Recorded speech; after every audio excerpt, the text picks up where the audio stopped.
ప్రార్థన. ప్రేమగల మా ప్రభువ, పరిశుద్ధ తండ్రి, గొప్ప దేవ, మహోన్నతుడా, మా రక్షక, మీకు వందనములు, స్తుతులు, స్తోత్రములు సమర్పిస్తూ ఉన్నాం.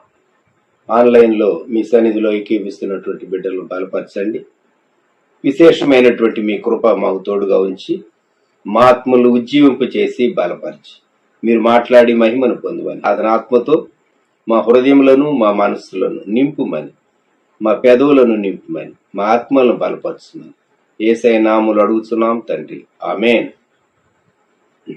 ప్రియమైన వారులారా, ఈ ఉదయకాలం 91వ కీర్తన చదువుకున్న తరువాత మనం మన ధ్యానాంశంలోనికి వెళదాం. మహోన్నతుని చాటున నివసించువాడే సర్వశక్తుని నీడను విశ్రమించువాడు. ఆయనే నాకు ఆశ్రయము, నా కోట, నేను నమ్ముకొను నా దేవుడని నేను యెహోవాను గూర్చి చెప్పుచున్నాను. వేటకాని ఊరిలో నుండి ఆయన నిన్ను విడిపించును, నాశనకరమైన తెగులు రాకుండా నిన్ను రక్షించును. ఆయన తన రెక్కలతో నిన్ను కప్పును, ఆయన రెక్కల క్రింద నీకు ఆశ్రయము కలుగును. ఆయన సత్యము కేడెమును డాలునై ఉన్నది. రాత్రి వేళ కలుగు భయమునకైను, పగటి వేళ ఎగురు బాణమునకైను, చీకట్లో సంచరించు తెగులకైను, మధ్యాహ్నమందు పాడు చేయి రోగమునకైను నీవు భయపడకుందు. నీ ప్రక్కను 1000 మంది పడినను, నీ కుడి ప్రక్కన 10,000 మంది కూలినను అపాయము నీ ఎత్తుకురాదు. నీవు కనులారో చూచుండగా భక్తిహీనులకు ప్రతిఫలం కలుగు. యెహోవా, నీవే నా ఆశ్రయమని నీవు మహోన్నతుడైన దేవుని నీకు నివాస స్థలముగా చేసుకుని ఉన్నావు. నీకు అపాయమేమీ రాదు, ఏ తెగులును నీ గుడారమును సమీపించదు. నీ మార్గములన్నిట్లో నిన్ను కాపాడటకు ఆయన నిన్ను గూర్చి తన దూతలకు ఆజ్ఞాపించింది. నీ పాదములకు రాయి తగులకుండా వారు నిన్ను తమ చేతుల మీద ఎత్తి పట్టుకొందురు. నీవు సింహములను నాగుపాములను త్రొక్కెదవు, పద్మసింహములను భుజంగములను అణగద్రొక్కెదవు. అతడు నన్ను ప్రేమించుచున్నాడు గనుక నేను అతని తప్పించేదను. అతడు నా నామం ఎరిగినవాడు గనుక నేను అతని ఘనపరచెదను. అతడు నాకు మొర్రపెట్టగా నేను అతనికి ఉత్తరం ఇచ్చేదను. శ్రమలో నేను అతనికి తోడై ఉండేదను. అతని విడిపించి అతని గొప్ప చేసేదను. దీర్ఘాయువు చేత అతనిని తృప్తిపరిచేదను. నా రక్షణ అతనికి చూపించేదను. ఆమేన్. ప్రియమైన వారులారా, ఈ సమయంలో 123వ కీర్తన మొదటి 2 వచనాలు చదువుకుందాం. ఆకాశమందు ఆసీనుడైన వాడా, నీ తట్టు నా కన్నులు ఎత్తుచున్నాను. దాసుల కన్నులు తమ యజమాని చేతట్టును, దాసి కన్నులు తన యజమానురాలి చేతట్టును చూసినట్లు మన దేవుడైన యెహోవా మనల్ని కరుణించు వరకు మన కన్నులు ఆయన తట్టు చూస్తూ ఉన్నవి. ప్రార్థన. ప్రేమగల మా తండ్రి, పరిశుద్ధ ప్రభువా, మీకు వందనములు, స్తుతులు చెల్లిస్తున్నాను. ఈ సమయంలో తండ్రి ధ్యానంలో పాలు పొందేటటువంటి మీ బిడ్డలను దీవించి మీ వాక్య భాగములు మా అందరి కొరకు ఆశీర్వదించును, మమ్మల్ని బలపరచుమని యేసుక్రీస్తు ప్రభువా నామములో ప్రార్థిస్తున్నాం తండ్రి, ఆమేన్. ఇశ్రాయేలీయులు యాత్ర కీర్తనలు అనగా వారు యెరూషలేముకు యాత్ర చేసేటప్పుడు పాటలు పాడుకుంటూ మార్గాయాసం తెలియకుండా ఉండటానికి యాత్ర చేసేటటువంటి వారు. అటువంటి కీర్తనలే ఈ కీర్తనలు. ఈ 120, 21, 22, 23, 24, 25, 26 ఆ తర్వాత వచ్చిన కీర్తనలు యాత్ర కీర్తన. సో జీవిత ప్రయాణంలో వారు పాడుకునేటటువంటి పాట, దేవుని సన్నిధానానికి వారు వెళ్ళేటప్పుడు పాడుకునేటటువంటి పాట. కొన్ని మార్లు దేవుని సన్నిధానానికి వెళ్ళేటప్పుడు దేవుని గురించినటువంటి తలంపులు, ఆలోచనలతో మనసు నింపుకోవటం, సిద్ధపడి వెళ్ళటం ఎంత శ్రేష్టమైంది. ఈ 123వ కీర్తనలో ప్రారంభం, ఆకాశమందు ఆసీనుడైన వాడా, నీ తట్టు నా కన్నులు ఎత్తుచున్నాను. ఒక వ్యక్తి చెప్పిన మాటల వలె కనబడుతూ ఉన్నాయి. ఒక వ్యక్తి దేవునితో తాను, దేవా, నీవు ఆకాశమందున్నావు, నీవు ఉన్నతుడవుగా ఉన్నావు, నీవు ఆకాశం నీ సింహాసనంగా చేసుకున్నావు, నీవు పరిపాలన చేసేటటువంటి రాజుగా ఉన్నావు. అంతేకాదు, నీకు మనవి చేసేటటువంటి వారికి నీవు దయచేసేటటువంటి వాడవు కనుక నీ తట్టు నా కన్నులు ఎత్తుచున్నాను. కొన్ని మార్లు ఎవరైనా ఏదైనా ఇబ్బందిలో ఉంటే మనకు సహాయం చేసేవారు ఎవరు అని వాళ్ళు ప్రముఖమైనటువంటి వ్యక్తుల గురించి ఆలోచిస్తారు, లేక ప్రాణ స్నేహితుల గురించి ఆలోచిస్తారు, బంధువులను గురించి ఆలోచిస్తారు, పరిచయస్తుల గురించి కూడా ఆలోచిస్తారు. ఎవరు సహాయం చేయగలరు అని చెప్పి మనుషుల తట్టు చూస్తూ ఉంటారు. నీ తట్టు నా కన్నులు ఎత్తుతున్నాను. ఈ సమయంలో మనము దేవుని తట్టు చూద్దామా? దేవా, మేము చాలా మార్లు లోకం తట్టు చూచాము, వ్యక్తుల తట్టు చూచాం, మా సమస్యల పరిష్కారం కొరకు మనుషుల తట్టు చూచాం. అయితే నీవు సర్వోన్నతుడు. కొన్ని మార్లు హెల్ప్ ప్రతి హ్యూమన్ సోర్స్ నుండి ఫెయిల్ అయినప్పుడు మనం అల్టిమేట్ గా ఆకాశం వైపు, దేవుని వైపు కన్నులెత్తవలసిన వారమై ఉన్నాం. లార్డ్, యు అలోన్, నీవు మాత్రమే దీన్ని చేయగలవు, నీవు మాత్రమే సహాయం చేయగలవు. మన జీవితంలో దేవుని పైన మనం ఎంత ఆధారపడుతూ ఉన్నాము అనేది సూచిస్తూ ఉన్నది. ఆయన పైన ఆధారపడటం, ఆయన తట్టు కన్నులెత్త. ఒక పోలిక, ఉపమానం చెప్పబడింది. దాసుల కన్నులు తమ యజమానుని చేతి తట్టును, దాసి కన్నులు తన యజమానురాలి చేతి తట్టు. పూర్వకాలంలో పాత నిబంధనలో దాసురాండ్లు కొన్ని మార్లు కొనబడిన వారుగా ఉండేవారు, యజమానురాలి యొక్క ఆస్తిగా ఉండేవారు. కొన్ని మార్లు ఏమో సేవ చేసేవారుగా ఉండేవారు. రెండు విధాలుగా ఉండేటటువంటి వారు. వీరు మరి తమ యజమానుల తట్టు, యజమానురాలి తట్టు చూచేవారు.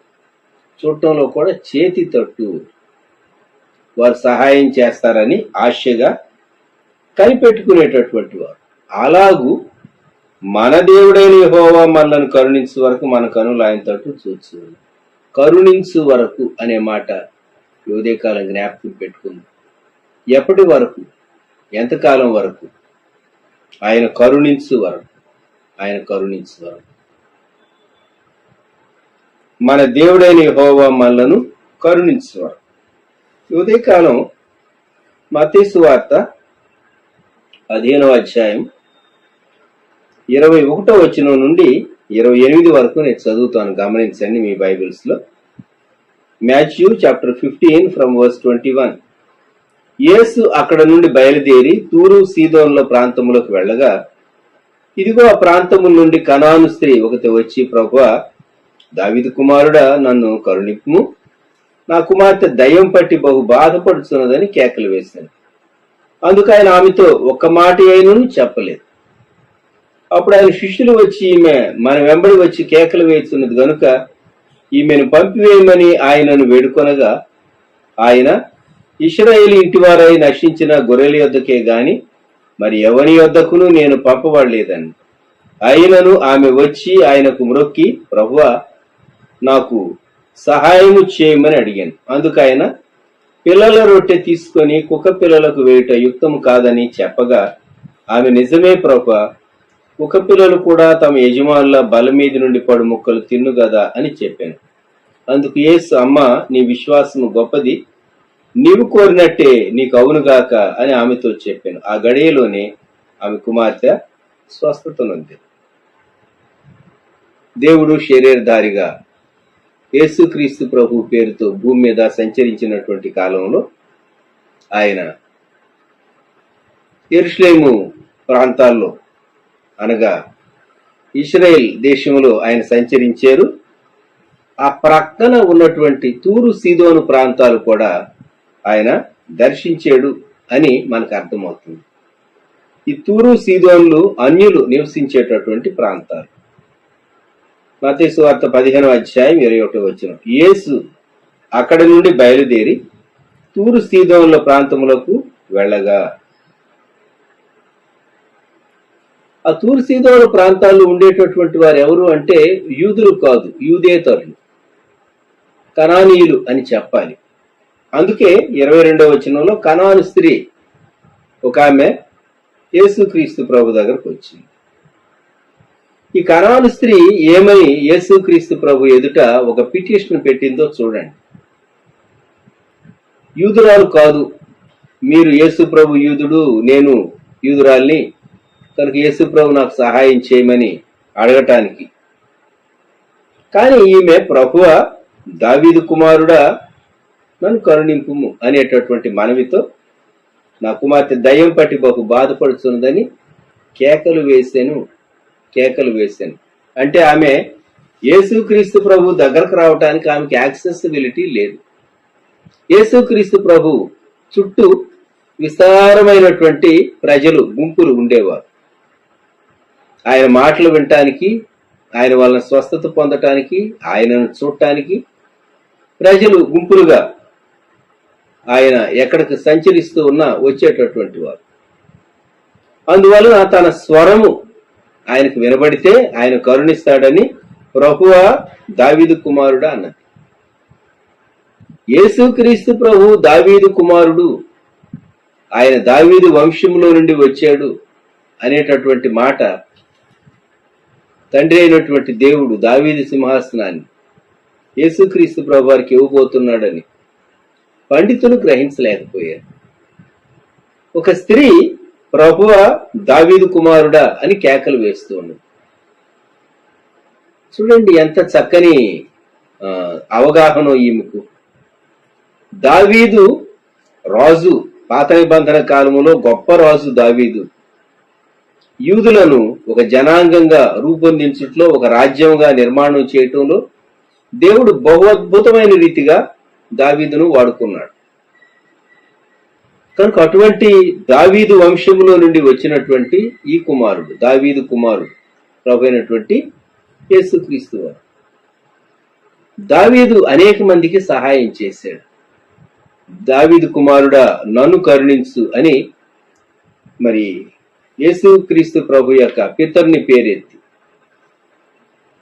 దావీదు కుమారుడా అని కేక వేస్తున్నాడు. యేసుక్రీస్తు ప్రభు వారు అబ్రహాము కుమారుడగు దావీదు కుమారుడైన యేసుక్రీస్తు ప్రభు వంశావళి అని మత్తయి ప్రారంభించాడు. అబ్రహాము కుమారుడగు దావీదు కుమారుడైన యేసుక్రీస్తు వంశావళి మొదటి అధ్యాయంలోనే. మరియ భర్త అయిన యేసేపు దావీదు వంశంలో నుండి వచ్చిన వాడు గనుక యేసుక్రీస్తు ప్రభువుకు దావీదు కుమారుడు అనేటటువంటి పేరు ఉచితమైనదే, తగినదే.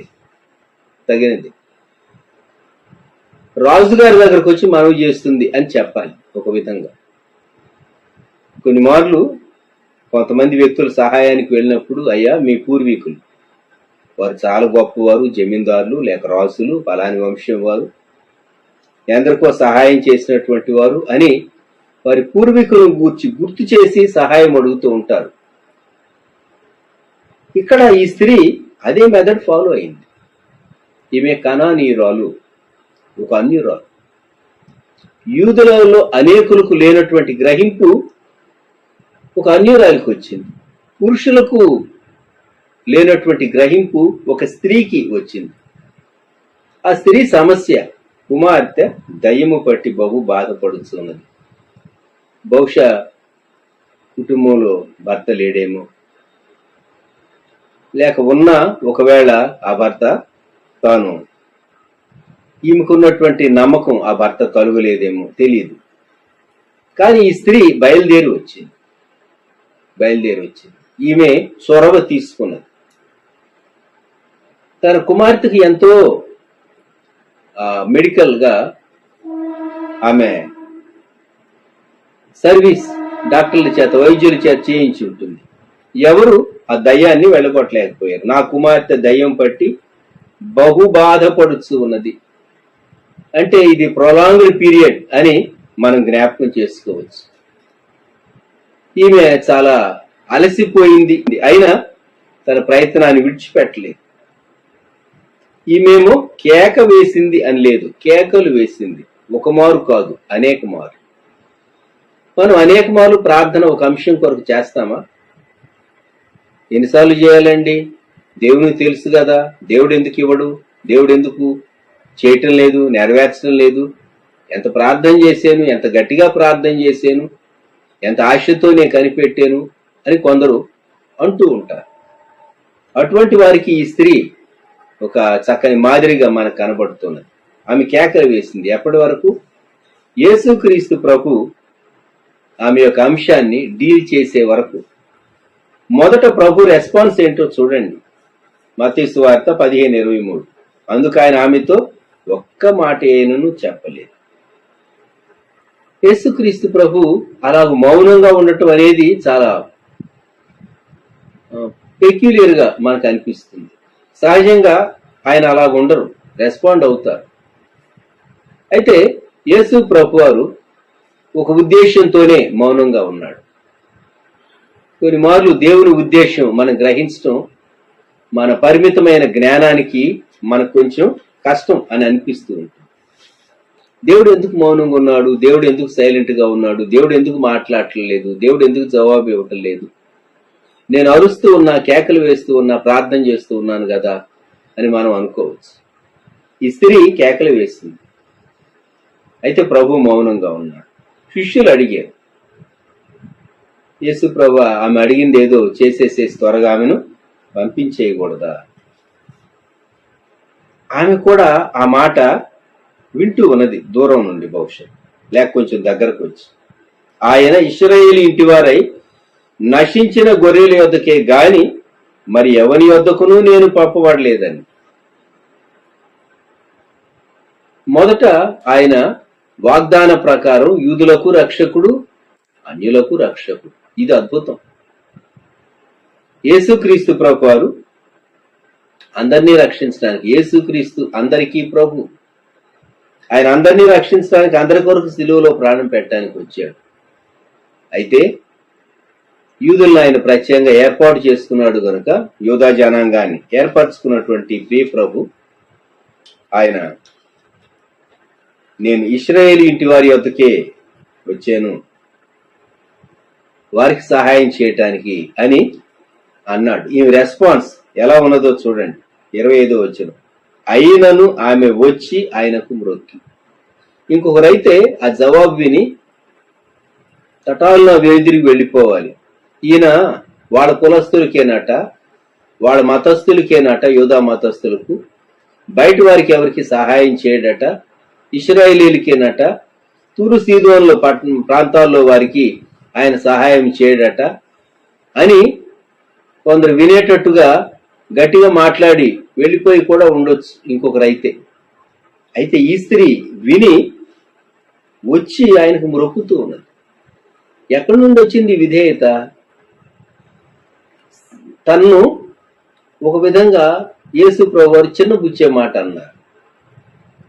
ఇంకొకరైతే, యేసు ప్రభువా నేను స్త్రీని, ఒకదాన్నే వచ్చాను, నిస్సహాయురాలుగా వచ్చాను, శ్రమలో వచ్చాను, కేక వేసాను.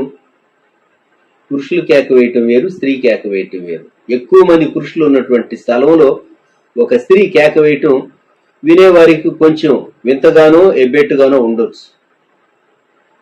అయినా ఈమె ధైర్యం చేసింది, ఆమె సమస్య అటువంటిది. అయితే యేసు ప్రభువారు ఎప్పుడైతే ఈ స్టేట్మెంట్ చెప్పాడో, నేను ఇశ్రాయేలీయుల కొరకని, ఆమె నెగిటివ్ గా రెస్పాండ్ అయి ఉండాలి. అయితే మాకేమీ లేదా, మాకేం సహాయం చేయరా, మేము నిరాశతో వెళ్ళిపోవలసిందేనా, అసలు ఈ ప్రాంతాలకు మీరు ఎందుకు వచ్చారు మాకు సహాయం చేయనప్పుడు అని ఆర్గ్యుమెంట్ పికప్ చేసుకోవచ్చు. లేక ఇతరుల ముందు విమర్శనాత్మకంగా మాట్లాడి వెళ్ళిపోవచ్చు. నేను ఎంతో గంపెడ ఆశతో వచ్చాను, నా ఆశ నిరాశ అయింది అనేసేసి వెళ్ళిపోవచ్చు. ఈ స్త్రీ యేసు ప్రభు వారికి మ్రొక్కింది, ప్రభువా నాకు సహాయం చేయి. ఎవరు చెప్పగలరు ఈ మాట? గమనించండి, కొన్ని మార్లు మనం ఎంత ప్రార్థన చేస్తూ ఉన్నా డోర్ ఓపెన్ కాదు, ఎంత ప్రార్థన చేస్తూ ఉన్నా మన సమస్య పరిష్కారం కాదు. ఎంత ప్రార్థన చేసి దేవుని సన్నిధిలో మనము ఆయన వైపు చూచినా ఆయన మొదట మౌనంగా ఉంటాడు, ఆ తర్వాతేమో ఇది మీ సమయం కాదు, ఇది మీ కొరకు కాదు అన్నట్టు దేవుడు జవాబిస్తే మనలో రావాల్సింది ఏంటి? ఒకటి, విధేయత రావాలి, ఆయనకు మ్రొక్కి. రెండు, మరలా మనం ప్రార్థించాలి. ప్రభువా నాకు సహాయం చేయమని స్త్రీ అడిగింది. ఇప్పుడు ప్రభు ఏమన్నాడు? అందుకు ఆయన పిల్లల రొట్టె తీసుకుని కుక్క పిల్లలకు వేయటం యుక్తం కాదు. ఈసారి ఇంకా యేసుక్రీస్తు ప్రభువారు ఆమెను మరి కుక్క పిల్లలతో పోల్చాడు. యూదులేమో పిల్లలు, మేమేమో కుక్క పిల్లలమా? మీ దృష్టికి మేము ఎలా కనబడుతున్నాం ప్రభువా అని ఈమె అనొచ్చు, లేక మనసులో అనుకోవచ్చు. కానీ ఆ భావాలు ఏవి ఈమె రానివ్వలేదు. దయ్యం కుమార్తెను పట్టింది కానీ తల్లిని పట్టలేదు. తల్లి మనసులో దేవునికి వ్యతిరేకమైనటువంటి భావాలు, ఆలోచనలు తీసుకొని రాలేకపోయింది. ఈ స్త్రీ ఏమంటుందో చూడండి. ఆమె, నిజమే ప్రభువా, నిజమే, పిల్లల రొట్టె కుక్క పిల్లలకు వేయకూడదు, అది యుక్తం కాదు. కానీ కుక్క పిల్లలు కూడా తమ యజమానుల బల్ల మీద నుండి పడు ముక్కలు తినును గదా అని చెప్పారు. చక్కని జవాబు చెప్పిందండి ఈమె. ఎంత చక్కని జవాబు! మీరు భోజనం చేసినప్పుడు ముక్కలు క్రింద పడితే కూర్చున్నటువంటి ఆ ముక్కలు కుక్క పిల్లలకు వేస్తారు కదా, బయట ఉండే కుక్క పిల్లలకు. కుక్క పిల్లలు ప్రియంగా వాటిని తింటాయి.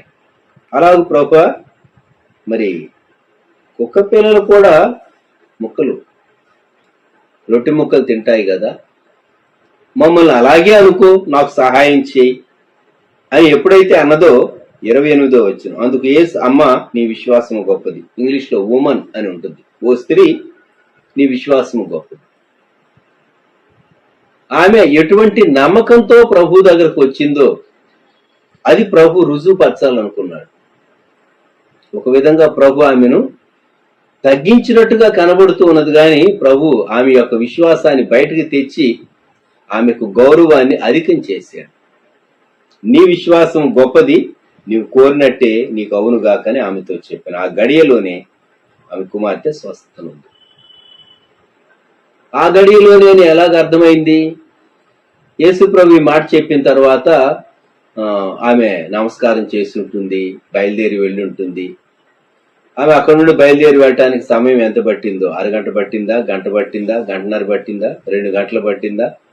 సమీపం నుండి, ఆ ప్రాంతం నుండి వెళ్ళిన తర్వాత తన కుమార్తె దగ్గర ఎవరినో ఉంచి వచ్చి ఉంటుంది.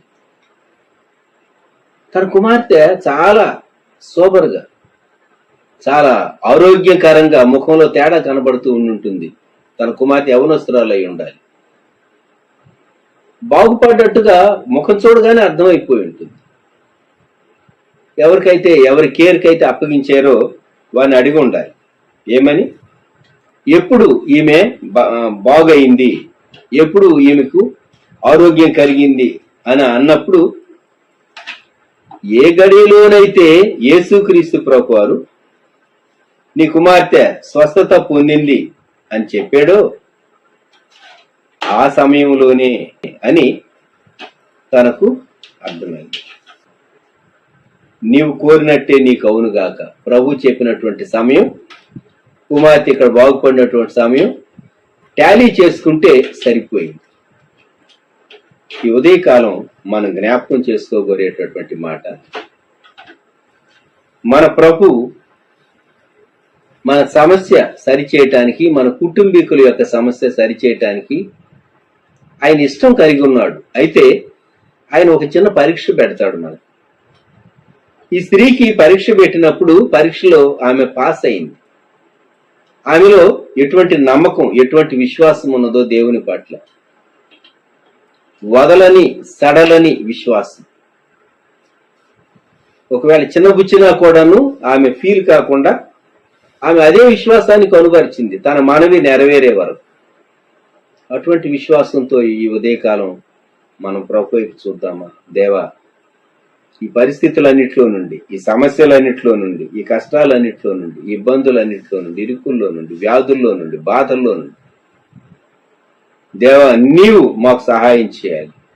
నీవు తప్ప మేము ఎవరి దగ్గరికి వెళ్ళగలం. ఆకాశమందు ఆసీనుడైన వాడా, నీ తట్టు నా కన్నులెత్తి ఉన్నానని కీర్తనకారుడు 123లో చెప్పినటువంటి మాట మనం జ్ఞాపకం చేసుకుందాం. దయచేసి తలలు ఉంచుదాం, ప్రార్థన చేసుకుందాం.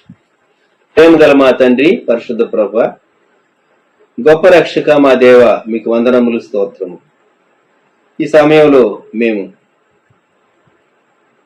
అనేక మనవులు కలిగి ఉన్నాం, నెరవేర్చబడవలసినటువంటి అనేక అంశములు కలిగి ఉన్నాం. కానీ దాని కొరకైన చాలినంత విశ్వాసం మా అంతరంగంలో ఉన్నదో లేదో మేము చూసుకోవటానికి కృప దయచేయండి. మా అంశము నెరవేరే వరకు పట్టు విడువక ఆశతో మీ చేతి తట్టు, మీ నోటి మాట తట్టు, మీ వాక్యం తట్టు, మీ వాగ్దానం తట్టు, దేవా మీ కనికరం తట్టు, మీరు చేయి చాపునట్లుగా, మీరు మాట సెలవిచ్చినట్లుగా మీ తట్టు మేము చూడగలిగేటటువంటి కృప ఆ కనాను స్త్రీ ఎలాగైతే పొందగలిగిందో అలాగ తండ్రి మేము మీ నుండి పొందుటకు నీ కృప మాకు తోడుగా ఉంచండి. మా విశ్వాసాన్ని అధికం చేయండి, మా పట్టుదలను అధికం చేయండి, మా ప్రార్థనను అధికం చేయండి. మీ ఎదుటి మమ్మల్ని మేము తగ్గించుకోవటానికి ఆమె ఎలాగైతే కేకలు వేసిందో అలాగ మా జీవితంలో మేము మానక మీ సన్నిధిలో ప్రార్థన చేయడానికి కృప దయచేయండి. ఉదయకాలం ఛానల్లో వీక్షించేటటువంటి మీ బిడ్డలను, వారి కుటుంబాలను దీవించి బలపరచండి. తోడయండి, మహిమను పొందండి. యేసుక్రీస్తు ప్రభు వారి శ్రేష్టమైన నామములో ప్రార్థించి స్తుతించి అడుగుతున్నాము తండ్రి, ఆమేన్. మన ప్రభు అయిన యేసుక్రీస్తు వారి కృప, తండ్రి అయిన దేవుని ప్రేమ, పరిశుద్ధాత్మని అన్యోన్య సహవాసం సదాకాలం సంగమునకు తోడై ఉండును గాక. ఆమేన్.